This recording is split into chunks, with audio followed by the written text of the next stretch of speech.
I never imagined I'd be writing this, but here we are. This is the story of how my own brother betrayed me in the worst way possible.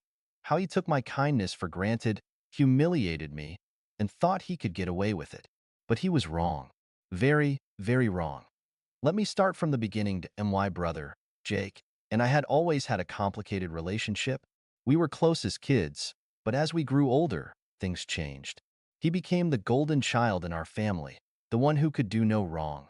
Our parents showered him with praise, excused his mistakes, and acted like he walked on water. Meanwhile, I was always the one who had to be responsible, who had to sacrifice, who had to understand. Whenever Jake did something selfish, but despite everything, I still loved him. I still wanted to be a good sibling. And that's why, when he announced he was getting married, I offered to help in a big way. Jake and his fiancée, Emily, had their dream wedding all planned out, but there was one problem. They couldn't afford it. The venue, the catering, the decorations, the dress, the flowers, it was all way out of their budget. I saw how stressed they were, and despite our rocky history, I wanted to do something nice, so I made them an offer. I told Jake I would cover the wedding expenses as my gift to them.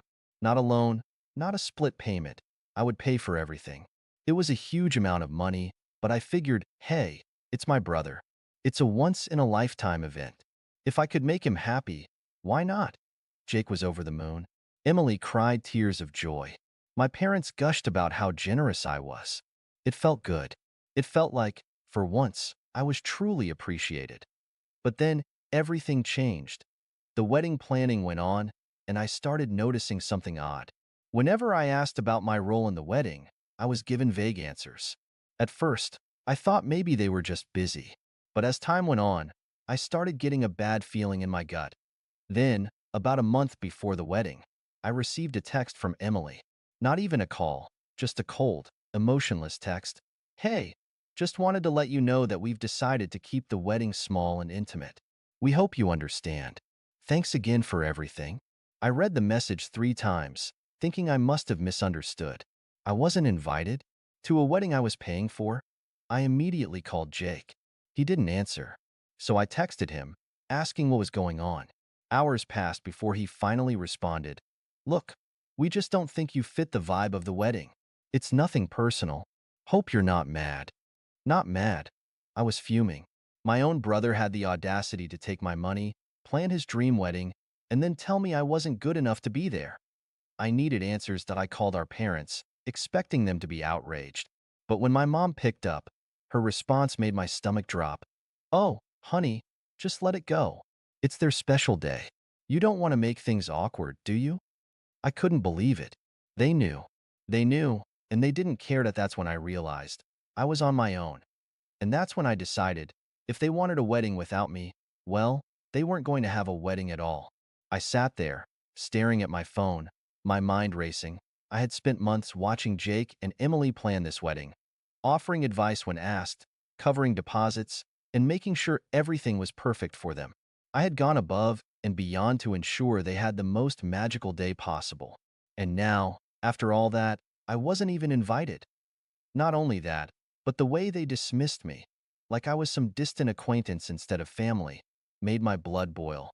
I could have understood if there were budget restrictions or a venue capacity issue, but I was literally the one funding everything.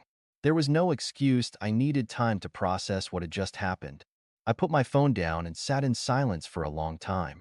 At first, I felt hurt, crushed, even. But as the minutes ticked by, that sadness hardened into something else. Something sharper. They thought they could use me. They thought they could get away with it. They were wrong. That moment, I knew I wasn't going to let this slide. But I wasn't about to throw a tantrum or beg them to reconsider. No, that's exactly what they expected me to do. Instead, I was going to be smart about this. I started by gathering all the information I had. Since I had paid for everything, I still had access to the contracts. The venue, the catering, the florist, the photographer. I had been the primary point of contact for most of these services. And since the payments had come from my account, that meant one very important thing. Everything was still in my name. A slow, calculated plan started forming in my mind. The wedding was still a few weeks away. That meant I had time. Time to make sure that when the big day arrived, things wouldn't go exactly as Jake and Emily had planned. But first, I needed to do some digging. I started scrolling through social media, looking at their posts about the wedding. Sure enough, their small and intimate guest list wasn't so small after all. Dozens of people were commenting about how excited they were to attend. Friends, extended family members, even coworkers, so I didn't fit the vibe, but all these people did. That was all the confirmation I needed. I took a deep breath, pulled up my emails, and started making a few phone calls. First on the list? The venue. I picked up the phone and dialed the venue's number. A polite woman answered, "Hello, this is Willowcrest Events. How can I assist you?" I kept my tone calm and professional. "Hi, I'm calling regarding the upcoming wedding for Jake and Emily on the 17th. I'm actually the one who made the booking, and I need to discuss some changes." "Of course," she said. "What changes would you like to make?" I paused for a moment, letting the anticipation build in my own mind. "Actually, I'd like to cancel the booking entirely." There was a short silence before she responded. "Oh, I see. Just to confirm, you are the one who made the payment and signed the contract, correct?" "That's right," I said. "The contract is under my name, and since I won't be attending the wedding, I've decided to withdraw my support. I understand there's a cancellation fee, but that's fine." She hesitated. "Well, since you're the contract holder, you do have the right to cancel. However, the deposit is non-refundable." "That's completely fine," I assured her. "Just go ahead and process the cancellation. Also, please make sure that any communication regarding this comes directly to me. I don't want anyone else making changes on my behalf." She agreed, and after a few minutes of confirmation, the venue was officially canceled. Point one down. I hung up the phone, already feeling a wave of satisfaction wash over me. But I wasn't done yet. Next up, the catering. Jake and Emily had planned an extravagant menu, multiple courses, an open bar, and a beautiful cake. They had raved about it for months. But once again, I was the one who had paid for it. I called the catering company and repeated the same process. "Hello, I'm calling regarding an upcoming event I booked for Jake and Emily. Unfortunately, there's been a change of plans, and I need to cancel the catering services." The woman on the other end asked if I was sure. "We're just a couple of weeks out, so there will be a cancellation fee. I understand." I cut in smoothly. "Go ahead and cancel everything." After a few minutes, it was done. The caterers were no longer preparing anything for the wedding. Point two down. I smirked, but I wasn't finished. The florist, the photographer, the decorations. I went down the list, one by one, canceling everything. Each call felt like reclaiming a piece of my dignity, like I was undoing every ounce of manipulation Jake and Emily had tried to pull on me. By the time I was finished, the entire wedding had been reduced to nothing but an empty venue, one that they no longer even had access to now. All that was left was to sit back and wait. Jake and Emily had no idea what was coming. The days leading up to the wedding were eerily quiet. Jake and Emily hadn't reached out to me at all, which told me one thing. They were completely unaware that their entire wedding had just been erased. I had to admit, there was a small part of me that wondered when they would figure it out. The venue, the catering, the decorations, surely someone had contacted them by now, right? But no, that I wasn't going to warn them. I wasn't going to give them a single hint. Instead, I waited. Then, the night before the wedding, my phone rang. It was my mother. I debated letting it go to voicemail, but curiosity got the better of me. That I answered with a casual, "Hey, Mom." The first thing I heard was chaos, shouting, panicked voices. My mother's sharp, breathless tone. "What did you do?" I leaned back in my chair, a satisfied smirk creeping onto my face. "I don't know what you mean." "Don't play dumb," she snapped. "Jake just called me. He wanted to check on the venue, and everything is gone. No decorations, no tables, no setup, nothing. The staff told him the booking was canceled." I feigned surprise. "Wow, that's weird. Maybe he should ask whoever actually planned the wedding." Silence. Then she spoke again, quieter this time. "You canceled everything, didn't you?" I didn't even hesitate. Of course I did. I paid for it. It was in my name. And since I wasn't invited, I figured, why should I pay for something I'm not welcome at? There was a sharp inhale on the other end. You ruined your brother's wedding. No, I corrected, my voice calm. He ruined it the moment he decided to cut me out after taking advantage of me. I just made sure he faced the consequences. Another voice broke through the chaos in the background. Jake. He was yelling at someone, furious. What do you mean we have no food? The caterer canceled? What the hell is going on? I could practically hear his world crumbling. I checked the time. The wedding was supposed to start in less than 12 hours. Guests would be arriving soon, expecting a lavish event, but they would be walking into nothing. I almost felt almost why mother was still sputtering in disbelief. You really did this? Yes, I said simply, and I don't regret it. Before she could say another word, I hung up. Now, all that was left was to see how the disaster unfolded. The morning of the wedding arrived, and I could already imagine the sheer panic unfolding at the venue. Jake and Emily must have shown up expecting a picture-perfect setup, only to find a cold, empty space. No chairs, no flowers, no food, no music. Just an expensive, hollow room with nothing inside. I poured myself a cup of coffee and scrolled through my phone, waiting, and then, like clockwork, the messages started pouring in. Jake texted, "What did you do? You ruined everything. I hope you're happy." Emily texted, "You are beyond selfish. You knew how important this day was for us." I took my time before responding, sipping my coffee as I typed back a single message. "I wasn't invited, remember? Didn't seem like you wanted my involvement, so I just followed your lead." Silence. For a while, at least. Then my phone rang. Jake, I let it ring out. It rang again and again. Finally, after the fourth time, I picked up. "Let me guess," I said dryly. "Something wrong with the wedding?" His voice was shaking with rage. "Do you have any idea what you've done? People are arriving in a few hours. There's nothing here. No food, no chairs, no flowers. Oh, wow. That sounds terrible," I said, feigning concern. "Maybe you should ask the person who actually planned the wedding." "Oh, wait, that was me." He let out a sharp breath. "You did this on purpose." "Of course I did," I said. "You expected me to pay for everything and then just accept being tossed aside like I was nothing? You used me, Jake, and you thought I'd just take it." I could hear Emily's voice in the background, panicked, speaking to someone else. "Can we get another caterer? Anything?" A second voice answered, "Not at this notice. Everything's booked solid." I could practically hear the blood draining from her face. Jake's voice dropped to a desperate whisper. "Please, we can fix this. If we just get the venue back, maybe we can." I cut him off. The venue was my contract, remember? And they were fully booked for months. So, yeah, that's not happening. He let out a strained breath, and for the first time, there was something in his voice that hadn't been there before. Panicked, I let that silence linger, savoring the moment.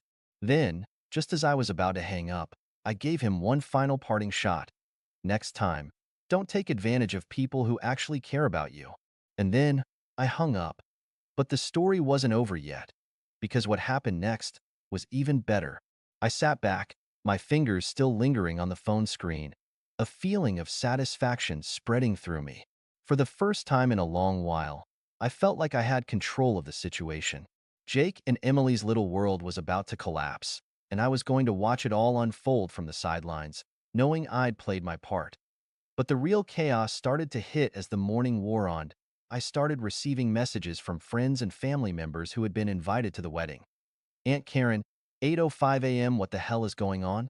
I just got to the venue, and it's like a ghost town." "Uncle Ray, 8:12 a.m. Hey, we got here early for the wedding. There's no one here. Did they cancel? What's going on?" The more I read, the more the gravity of the situation hit me. It wasn't just Jake and Emily who were affected. This was spiraling out of their control, and people were starting to talk that I had to admit. Part of me felt a little gleeful, but that feeling quickly shifted as I realized the scale of the disaster. All of their friends, their family, none of them had any idea that this was coming. I began to feel the slightest pang of guilt. These weren't just strangers. These were people I knew, people who had come from out of town, people who had taken time off work to celebrate the wedding. Sure, Jake and Emily had treated me like a doormat, but was this really fair to the rest of the guests? Then again, I couldn't help but remember how they had treated me. How Emily had laughed when I suggested I be part of the planning process. How Jake had made comments about me not fitting the vibe of the wedding. They deserved to feel this. I checked my phone again, and the messages kept coming in. Aunt Karen texted, "They're trying to fix it. They said the caterers are on their way now, but the venue is still empty. What's going on?" Uncle Ray texted, "Everyone is starting to leave. No one knows what's going on," that I couldn't help it.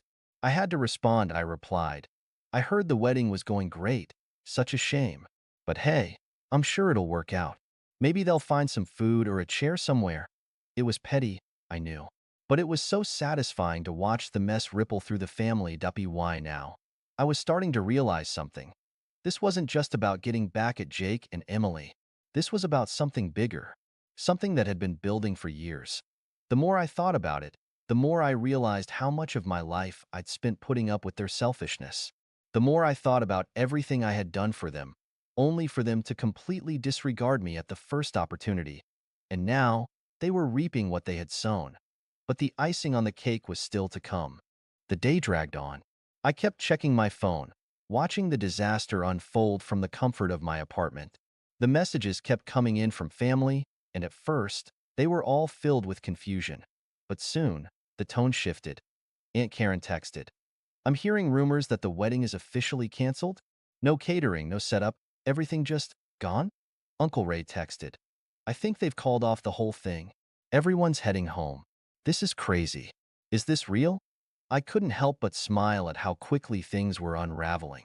The idea of Jake and Emily having to explain this to everyone, how it was supposed to be the happiest day of their lives, and now it was a full-blown catastrophe, was so satisfying. But as the day went on, something unexpected started happening.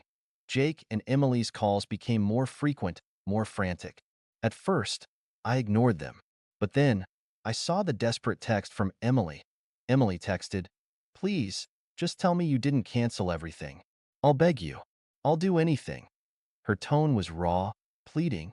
She wasn't the smug, self-righteous Emily I knew anymore. Now, she was just someone desperate for help. But why should I give it to her? Why should I be the one to fix the mess that was entirely of their making? Still, I didn't answer immediately. I just let her stew in her panic. Then, about an hour later, Jake texted me. Jake texted, "We're getting married at City Hall today. We need you to help with the venue and food. I'm sorry for everything I said. Please, you're the only one who can fix this now." The irony wasn't lost on me. They literally fired me from the wedding weeks ago. And now, they were begging me to clean up their mess. I could feel the tension building in my chest. Was I really going to just let them scramble around, realizing the full weight of their mistake? Or was it time for me to finally take the upper hand? I couldn't resist that. I replied, "It's a bit too late for that, don't you think? Maybe you should have treated me like family instead of some second-rate guest you could toss aside." Silence. No response, and then, just as I was about to close my phone, the call came in. Jake's voice was quieter this time, almost defeated. "Look, we're sorry. We're really sorry. But the venue won't let us rebook it, and there's no one else to turn to for the catering. Please, please help us." I could hear the panic in his voice, but there was something else too. Something else was happening, something I hadn't anticipated. They were desperate, but so was I. As I listened to Jake's shaky voice, I felt a tug of something unfamiliar, a sense of power. Here he was, pleading with me for help, after everything they'd put me through. After all the dismissive comments, the exclusion, the way they treated me as though I were invisible. Part of me wanted to hang up, walk away, and leave them to face the consequences of their actions. They deserved it, didn't they? They had been selfish, manipulative, and ungrateful, and now they were finally feeling the sting of their own choices. But there was something else, something darker, that I couldn't ignore. I had always been the one to clean up the messes they made, always the one who gave, without getting anything back. I had spent years being the quiet one, the one who didn't rock the boat, who kept my feelings to myself. But this time, I wasn't going to fix their mess. Not unless I got something in return. "Jake," I said slowly, my voice measured, cold, "I'll help, but you're going to owe me. Big time. And I'm not talking about the money you promised me. There was a long pause. What do you mean? His voice was low, almost too afraid to ask. I mean, I said, letting the weight of my words settle. You're going to have to make things right. No more treating me like a nobody. No more excluding me. No more pretending I'm not important to this family. You're going to owe me respect from now on. And you're going to make it clear to everyone that I'm not just the one you use when things go wrong. There was silence again. I could almost hear the wheels turning in Jake's head, as if he were weighing the value of his pride against the very real situation he was in. Finally, he spoke. I can do that. I'll tell everyone. Just please help us. We need you. That was all I needed. The satisfaction of knowing they were cornered, that they had no choice but to admit they needed me. I'll get things together, I said, a sense of finality in my voice. But remember this moment. You don't get to treat people like trash and expect them to always pick up the pieces. I hung up, feeling a rush of satisfaction. The venue was ready to be set up again. But now, there were terms, and the real payoff was going to come when I got to see the look on their faces when they realized what had truly happened. But as I prepared to head over, one final message came through. Emily texted, Please, we'll be forever grateful. Please make this right. I paused before responding. Taking a moment to savor the power I now had over them, I replied, You'll be grateful when I say you will be. See you at City Hall. With that, I left my apartment, ready to make my way to the wedding. The stage was set, and now, it was time for the final act. But there was still one thing I hadn't expected: how this would all end. When I arrived at City Hall, the atmosphere was far from what you'd expect for a wedding. There was a sense of awkwardness hanging in the air, as if everyone knew something wasn't right but couldn't quite put their finger on it. The small crowd gathered in the lobby looked uncomfortable, standing in clusters, whispering among themselves. Jake and Emily were standing by the front desk, looking more like two people who had just been through a war than a couple about to get married. They saw me as soon as I entered, their faces lighting up in a mixture of relief and nervousness. Thank you for coming, Emily said, her voice shaky. We really appreciate it. She looked at me, almost pleading, like I was some sort of savior. Jake, ever the prideful one, didn't say much. He just nodded, his eyes avoiding mine, as if he couldn't quite bring himself to admit how badly they had messed up. I walked toward them slowly, taking in the tension that filled the room. There were no flowers, no grand decorations, just a sterile room with a few chairs and a judge standing at the front. It felt more like a courtroom than a wedding venue. I approached the small group of guests who had been invited. They all gave me tentative smiles, but no one was exactly thrilled to be there. Everyone had expected a wedding fit for a celebration, but instead, they were left in an uncomfortable limbo, unsure of what was going on or why everything had been canceled. As I took my seat, I couldn't help but feel a little glee in the pit of my stomach. This was it. Jake and Emily had built their whole day around their carefully crafted image of the perfect wedding, and now it was crumbling in front of them. The ceremony began. The judge went through the usual formalities, but no one was truly paying attention. Emily kept glancing at me, hoping for some sign that everything was going to turn out okay. Jake, on the other hand, seemed to be stewing in his own frustration, no doubt cursing the day he had ever pushed me away. But then, just as the vows were being exchanged, something unexpected happened. The door to the room opened, and a familiar face stepped in, the catering manager from the venue where the original wedding was supposed to take place. Everyone turned to look, and for a brief moment, there was complete silence. Jake's face drained of color. Emily's mouth went dry. What are you doing here? Jake asked, his voice cold. The catering manager walked to the front and handed Emily a large envelope. I think you'll want to see this, he said, his tone flat. Emily tore open the envelope, her hands trembling. As she pulled out the contents, her face shifted from confusion to shock, and then to rage. It was a cancellation notice, a legal document from the venue showing that their booking was, in fact, voided. The contract had been terminated due to unpaid fees, and a substantial fine had been added for the breach. The catering manager spoke up again. You're lucky I came here to let you know. You should have paid attention to your obligations. It was at that moment, standing in front of a room full of people who had seen it all unravel, that Emily finally broke. I I thought we were going to get married today, she whispered, the realization sinking in. Jake's face turned crimson. He stepped toward the catering manager, his anger flaring. This is your fault. You were supposed to keep everything together. But the manager didn't flinch. You should have been more responsible. But hey, I guess that's what happens when you treat people like disposable. I watched the scene unfold, feeling every ounce of satisfaction creep in.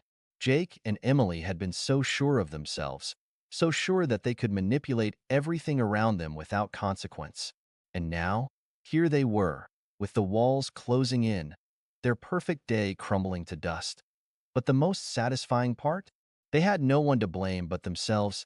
As the catering manager walked out, I caught Emily's eyes. There was a moment of quiet between us. She looked defeated, her smile gone, her confidence shattered. For a second, I almost felt sorry for her. But then I remembered everything that had led up to this moment, and oh, they didn't deserve my sympathy. They didn't deserve anything.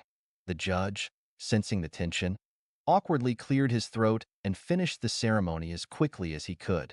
No one clapped when they were declared married. In fact, the guests filed out as soon as the words were spoken, leaving Jake and Emily to face the consequences of their actions. I walked out of the room slowly, my heart pounding. The day had been a roller coaster of emotions, but in the end, I knew I had made the right choice. I had finally taken control of my own life and had made them pay for their disrespect, so I stepped outside. I couldn't help but smile to myself. It had been the perfect revenge. And as for Jake and Emily, they would never forget the lesson they learned that day.